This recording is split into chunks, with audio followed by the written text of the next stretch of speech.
"I'm not in Vegas, check your email." That's what my sister-in-law Rachel said when she called me at 11:47 p.m. on a Thursday night. My wife Michelle was supposedly on a girls' trip to Las Vegas with her sister, celebrating Rachel's promotion to regional manager at her accounting firm. Instead, I was about to discover that my wife of 9 years had been planning the most elaborate betrayal I could have imagined. My name is David Matthews. I'm 38 years old, a cybersecurity consultant for Fortune 500 companies based in Denver, Colorado. I'd just finished debugging a client's network when Rachel's call came in. The panic in her voice was unmistakable, but it was what she said next that made my blood run cold.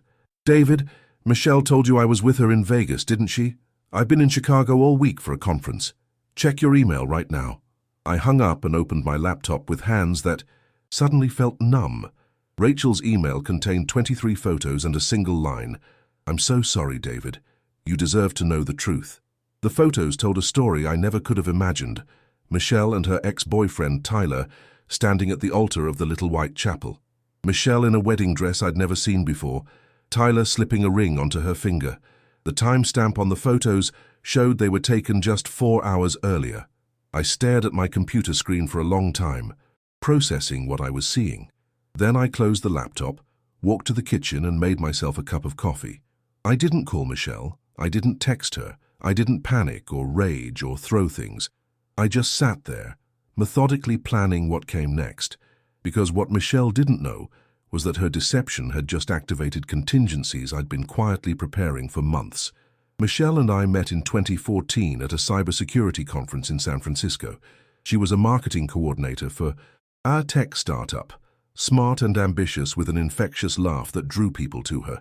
We connected immediately over shared interests in hiking and travel. She seemed impressed by my work, interested in the technical challenges I faced, supportive of the long hours my consulting business required.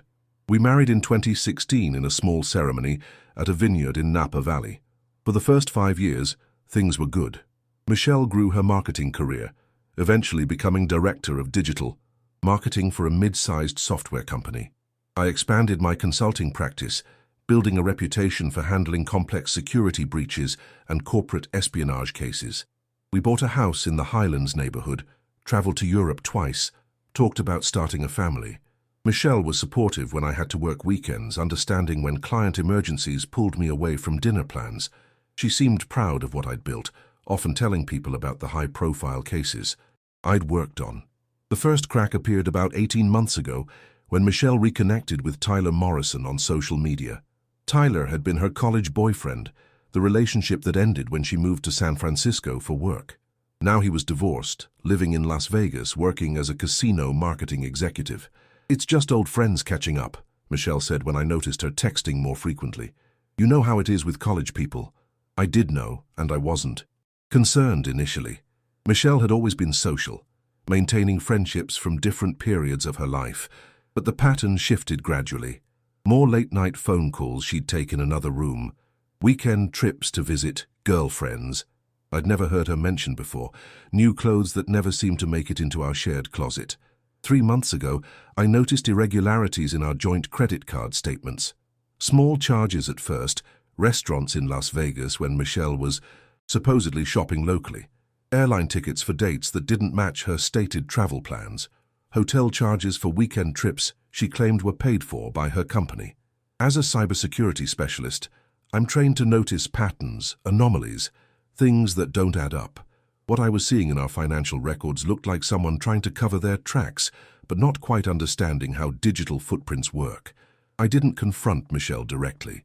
Instead, I began quietly, documenting everything. Screenshots of unusual charges, copies of bank statements, a detailed timeline of her trips versus the evidence of where she actually was. I also moved some of our assets into accounts only I controlled, ostensibly for tax reasons related to my business. "Just restructuring some things for the accountant," I told Michelle when she asked about the changes. She nodded and signed the documents I presented, trusting that I was handling our finances properly. The week before her supposed Vegas trip with Rachel, Michelle had been acting differently, more affectionate than she'd been in months, talking about how much she loved me, how lucky she was to have such a supportive husband. She even suggested we should think about renewing our vows for our upcoming 10-year anniversary. Now, staring at photos of her marrying another man, I understood why. She was saying goodbye. I opened a new browser window and logged into our joint bank accounts. The balances were exactly what I'd expected. $47,130 in checking, $156,431 in savings, plus the money market account with another $89,672. All accessible to both of us, all apparently waiting for her to clean out once she was safely remarried and ready to disappear. What Michelle didn't know was that 6 weeks ago I'd moved the bulk of our actual assets into business accounts and investment vehicles that required both signatures to access.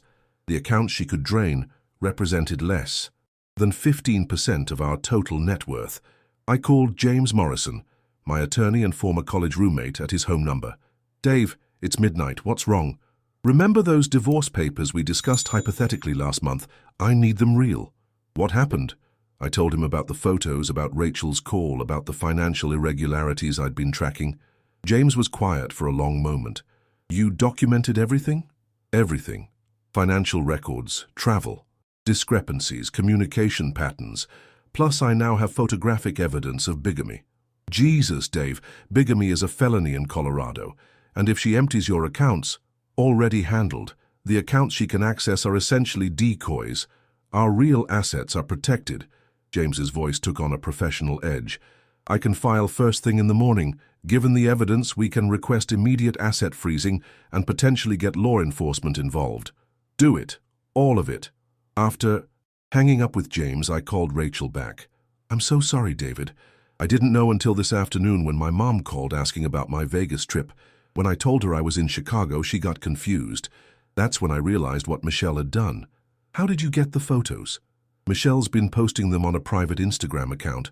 She thought she'd blocked everyone from our family, but she forgot about my Finsta account. I screenshotted everything before she could delete it." "Rachel, I need you to forward everything to my attorney. This isn't just about divorce anymore." "What do you mean?" "Bigamy is a felony. If Michelle is legally married to both me and Tyler, she's committed a serious crime." I heard Rachel intake sharply. "Oh my God, I didn't think—" "David, what can I do?" "Just preserve everything. Don't tell anyone else in the family yet. Let me handle this legally first." The next 6 hours were the longest of my life. I couldn't sleep, couldn't eat, couldn't focus on anything except waiting for Michelle to realize her world was about to collapse. According to her supposed itinerary, her flight wasn't scheduled to land in Denver until 3:30 p.m. the following day. At 6 a.m., I received an email from James confirming he'd filed for divorce, citing irreconcilable differences and potential fraud. He'd also contacted the Denver District Attorney's Office about the bigamy evidence and filed for immediate asset protection based on Michelle's pattern of financial deception. At 8:15 a.m., I implemented the final phase of my preparation. Using my professional contacts in the cybersecurity world, I had a colleague run a comprehensive background check on Tyler Morrison. What we found was illuminating. Tyler had been married twice before, both marriages ending in expensive divorces with allegations of financial misconduct. He was currently facing a lawsuit from his second ex-wife, claiming he'd hidden assets during their divorce proceedings. By 10 a.m., James called with an update. "The court granted our request for asset protection. All joint accounts are frozen pending investigation. The DA's office is very interested in the bigamy case. Apparently this Tyler guy's already on their radar for something else." "What else?" "They wouldn't say, but they asked for copies of all the financial records you've been keeping. They're treating this as potential organized fraud, not just a personal matter." I spent the morning at my office trying to maintain some normalcy by working on client projects. Around noon, my phone started buzzing with texts from Michelle. "Flight delayed. Won't be home until late tonight. Can't wait to see you. Love you so much." I didn't respond. Let her think everything was normal for a few more hours. At 2:47 p.m., my phone rang. Michelle's number. "David, thank God you answered. Something weird is happening with our bank accounts. I tried to use my card for lunch and it was declined. Can you check what's going on?" I stayed calm, professional. "Where are you calling from, Michelle?" The airport. In Vegas. My flight's been delayed and I'm stuck here, and now my card isn't working." "Which airport?" A pause. "McCarran. Why?" "Just curious." I'll look into the card issue. Don't worry about it. I hung up and immediately called James. She just tried to use her card, called from Vegas, claimed to be at the airport. The accounts are frozen, so the card wouldn't work anyway. But David, we just heard back from the DA's office. They want to talk to you this afternoon, and they want to know if you can help them track Michelle's current location. Why? Apparently, Tyler Morrison isn't just facing civil litigation. He's under federal investigation for running marriage scams targeting women with assets. The FBI thinks Michelle might be a victim, but they also think she might be a willing participant. I felt something cold settle in my stomach. Marriage scams? Tyler's done this before. Marry women under false pretenses, gain access to their assets, then disappear. Sometimes with the wife's cooperation, sometimes without. The FBI has been building a case against him for months, and now they think Michelle is either his latest victim or his latest accomplice. Given that she lied to her own family about where she was and tried to access your accounts immediately after the ceremony, they're leaning toward accomplice. I met with FBI Special Agent Sarah Reeves and Denver Detective Mike Chen at 4:30 p.m. Agent Reeves was in her 40s, sharp-eyed, with the kind of calm authority that comes from years of financial crime investigation. Mr. Matthews, we appreciate you coming in. We understand this is a difficult situation. I'm still processing it all, I admitted. Detective Chen spread photos across the table. These are Tyler Morrison's previous wives, 5 in total over the past 7 years. All followed the same pattern: whirlwind romance, quick marriage, access to joint accounts, then disappearance. Agent Reeves continued, "What's different about your wife's case is the premeditation, the elaborate cover story, the involvement of family members, the timing. This suggests a level of planning we haven't seen before. You think Michelle was in on it from the beginning? We think Tyler upgraded from targeting random women to recruiting someone who could help him access larger assets and provide better cover stories. Your wife's marketing background would be valuable for that kind of operation." I stared at the photos of Tyler's previous wives. They all looked remarkably similar to Michelle. Same general age, same professional background, same financial profile. What do you need from me? Right now, just cooperation. Don't contact your wife directly. Let us monitor her communications and movements. We have a warrant for Tyler's arrest, but we want to see if Michelle leads us to any other assets or accomplices.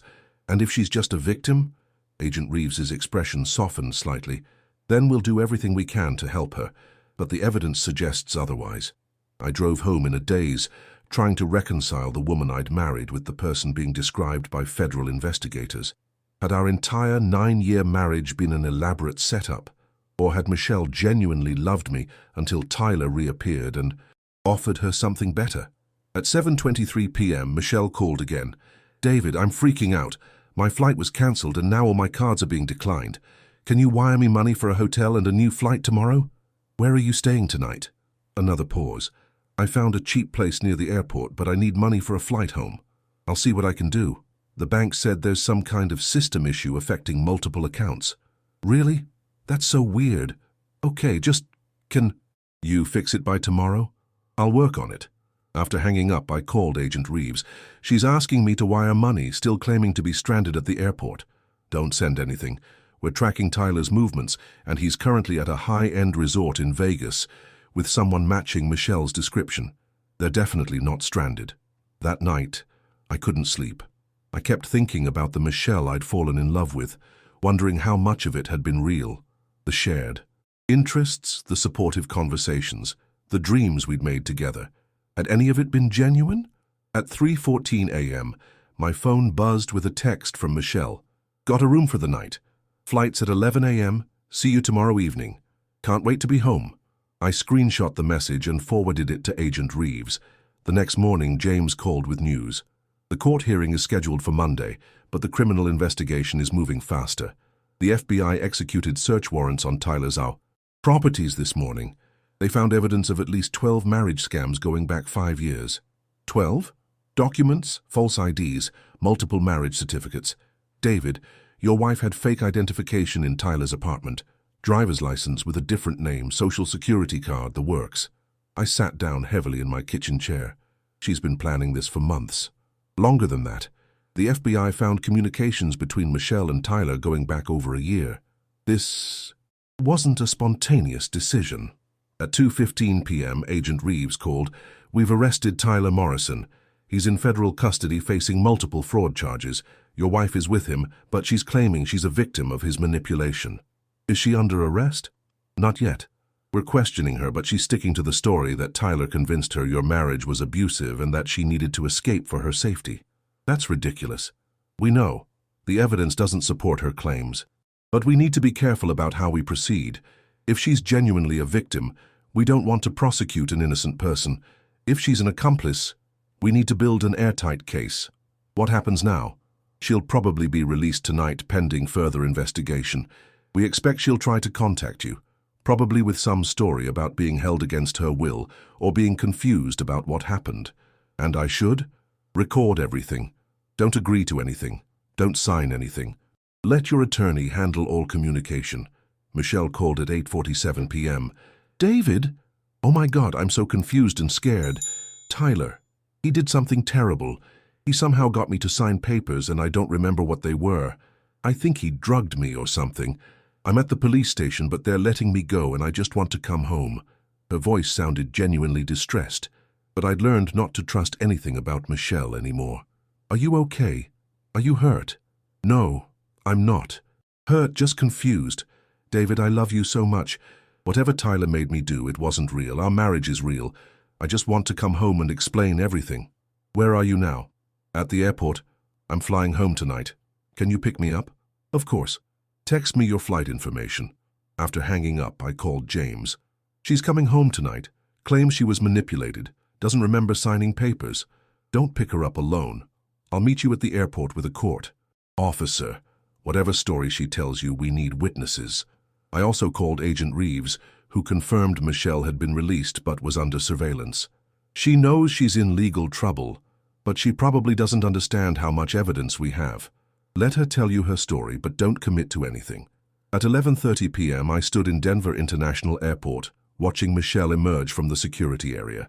She looked exhausted, disheveled, nothing like the confident woman who'd left for her supposed girls' trip 4 days earlier.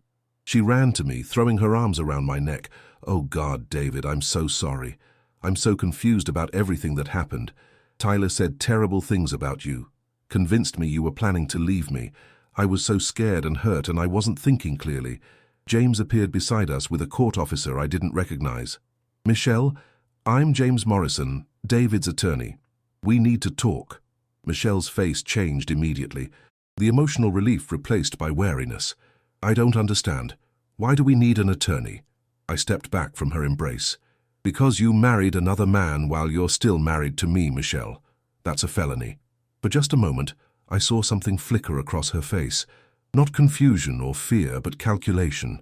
She was trying to figure out how much we knew. "That wasn't real," she said finally. "Tyler tricked me. He said it was just for show, for some casino promotion he was working on. I had no idea it was legally binding." James handed her a folder. "These are copies of the marriage certificate you signed, Michelle, along with documentation showing you used false identification and lied about your current marital status." Michelle opened the folder, her hands shaking. I don't remember this. Tyler must have—" "Michelle," I interrupted, "I've seen the photos. You look happy. You're smiling. You're wearing a wedding dress you bought specifically for the occasion." Her mask slipped completely then. The confused victim act disappeared, replaced by something harder, more calculating. "Fine. Yes, I married Tyler. But that doesn't mean I don't love you too. David, you travel constantly for work. You're never here. Tyler offered me something different, but that doesn't mean I wanted to hurt you. You emptied our bank accounts. I took what I was entitled to as your wife." James stepped forward. "Actually, you attempted to take money from accounts that had already been frozen due to your fraudulent activities. And since your marriage to Tyler makes you a bigamist, your legal standing as David's wife is now in question." Michelle looked between James and me, finally understanding that her situation was more serious than she'd realized. "I want to call my own lawyer." "That's your right," James replied, "but you should know that the FBI has evidence of your involvement in what appears to be an organized fraud scheme. The charges you're facing go well beyond bigamy. That night after Michelle was arrested on federal fraud charges, I sat in my kitchen with a glass of bourbon, trying to process the end of my marriage and the complete restructuring of my understanding of the past year. Agent Reeves called with an update. We found evidence that Michelle and Tyler were planning to disappear together with assets from multiple victims. Your careful documentation and quick action probably saved several other families from being defrauded. How many people were they targeting? At least 6 other couples, all with similar profiles to yours, successful professionals with significant assets and travel schedules that would make it easy to hide fraudulent activities. I thought about the other families, other marriages that might have been destroyed if this scheme had continued. What happens to Michelle now? She's cooperating with our investigation, providing information about Tyler's other activities. If she continues to cooperate and if her level of involvement was minimal, she might face reduced charges. But given the premeditation and the scale of the scheme, she's looking at significant prison time. 3 months later, I stood in federal court as Michelle pled guilty to conspiracy to commit wire fraud and bigamy. Tyler had already been sentenced to 12 years in federal prison. Michelle received 6 years, with the possibility of parole in 4 if she continued cooperating with ongoing investigations.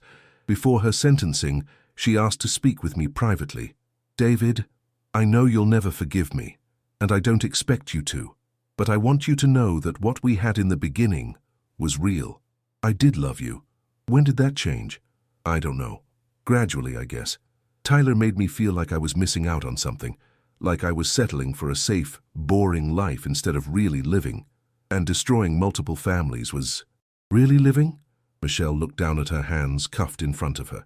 I convinced myself that people like you would be fine, that you had enough money and success that losing some of it wouldn't really matter. It was never about the money, Michelle. It was about trust, about building something together. I know that now. I stood to leave. I hope you figure out what you really want out of life while you're in prison, because whatever this was, it wasn't worth it. 6 months. After the sentencing, I received an unexpected call from Rachel. David, I wanted you to know that our family disowned Michelle after everything came out. We're also setting up a victim assistance fund for the other families Tyler and Michelle defrauded. Would you be willing to help with that? Of course. And David, I'm sorry we didn't see what she was becoming. There were signs, but we all missed them. She fooled everyone, Rachel. Don't blame yourself. A year after Michelle's sentencing, I sold our house in the Highlands and moved to a smaller place in Boulder. I expanded my cybersecurity practice to include fraud prevention consulting, helping other professionals protect themselves from the kind of scheme Michelle and Tyler had been running. I started dating again, slowly and carefully. I installed better financial monitoring systems and learned to trust my instincts when something didn't feel right. The experience with Michelle had made me more cautious, but it had also made me more aware of my own worth. One evening, while reviewing case files in my home office, I received an email from Agent Reeves. Thought you'd want to know, the investigation your case started has led to the arrest of 3 other organized fraud rings. Your careful documentation and quick action helped us identify patterns we might have missed otherwise. At least 20 families have been spared the kind of betrayal you experienced. I read the email twice, feeling something I hadn't expected. Not satisfaction exactly, but a sense that something good had come from something terrible. 2 years later, I was approached by a documentary filmmaker who wanted to include my story in a project about financial fraud targeting professionals. I agreed, hoping that sharing my experience might help others recognize the warning signs I'd missed. During the interview, the filmmaker asked if I'd ever spoken to Michelle since her sentencing. No, I replied. There's nothing left to say. Do you hate her? I thought about that question for a long time. No, I don't hate her. I pity her. She threw away a good life for something that was never real. She destroyed her relationship with her family, lost her freedom, and hurt a lot of innocent people. For what? A few months with a career criminal who was probably already planning to abandon her once the money ran out? Would you ever consider reconciliation if she got out of prison? No. Trust, once broken the way she broke it, can't be repaired, but I hope she gets the help she needs to understand why she made the choices she did. The documentary aired 6 months later and generated responses from dozens of viewers who'd experienced similar betrayals. I started receiving emails from people asking for advice on protecting themselves from financial fraud, particularly within marriages. I realized I'd found a new purpose beyond just cybersecurity consulting. I began speaking at conferences about relationship fraud, helping other professionals understand the warning signs and protection strategies that might have saved my marriage or at least protected my assets. 3 years after Michelle's arrest, I met Sarah at a fraud prevention conference where I was speaking. She was a forensic accountant who'd helped several clients recover from financial betrayals. We connected immediately over our shared understanding of how trust could be weaponized, and how important it was to maintain professional boundaries even in personal relationships. Our relationship developed slowly, built on transparency and mutual respect. We shared financial information early, discussed our past experiences openly, and established clear boundaries around money and decision-making. When we got engaged a year later, we hired separate attorneys to draft a prenuptial agreement that protected both of our interests while still allowing us to build a life together. The night before our wedding, Sarah asked if I ever regretted the way I'd handled Michelle's betrayal. "No," I said. "I regret not seeing the signs earlier, not protecting myself better. But once I knew the truth, I did exactly what needed to be done, even though it meant sending your wife to prison." Michelle sent herself to prison by choosing to commit federal crimes. I just documented what she did and let the legal system work. 5 years after Michelle's sentencing, I received a letter from her in prison. She was eligible for parole and wanted me to write a character reference supporting her release. I read the letter twice, then filed it away without responding. Some bridges, once burned, should stay burned, but some people, once betrayed, should rebuild stronger than before. I'd done both. The woman who'd tried to destroy my life for a career criminal's empty promises was no longer my problem. The life I'd built afterward, careful and considered, and based on real trust earned over time, was my focus now. Michelle got her parole. I heard about it through Agent Reeves, who'd stayed in touch as the case had become a cornerstone of her fraud prevention work. "She's moving back to her hometown in Ohio," Agent Reeves told me. "Staying with her aunt, required to work in a supervised environment, probation for 3 years. Good for her. She asked the parole officer if you might be willing to speak with her." "No." I told them. "You'd probably say that." 6 months later, Sarah and I were expecting our first child. We'd bought a house in Boulder with Sarah's name on the deed and my name on the mortgage, a structure that protected both of our interests while still allowing us to build equity together. As I assembled the crib in what would be our daughter's room, I thought about the lessons I'd learned from Michelle's betrayal. Not just about protecting assets or recognizing fraud, but about the difference between love and manipulation, between partnership and exploitation. Michelle had taught me that trust should be earned gradually and verified constantly. Sarah had taught me that real love makes such verification feel natural rather than suspicious. Our daughter was born on a clear autumn morning, healthy and perfect. As I held her for the first time, I made her the same promise I'd made to myself 5 years earlier. No one would be allowed to betray or exploit our family without consequences. But I also made her a second promise, that she'd grow up understanding the difference between protecting yourself and living in fear, between being wise and being cynical. Michelle's betrayal had made me stronger, but it hadn't made me bitter. That, I realized, was the most complete revenge of all, living well, loving carefully, and building something real with someone who deserved it. The woman who'd tried to steal my life had ended up teaching me how valuable it really was.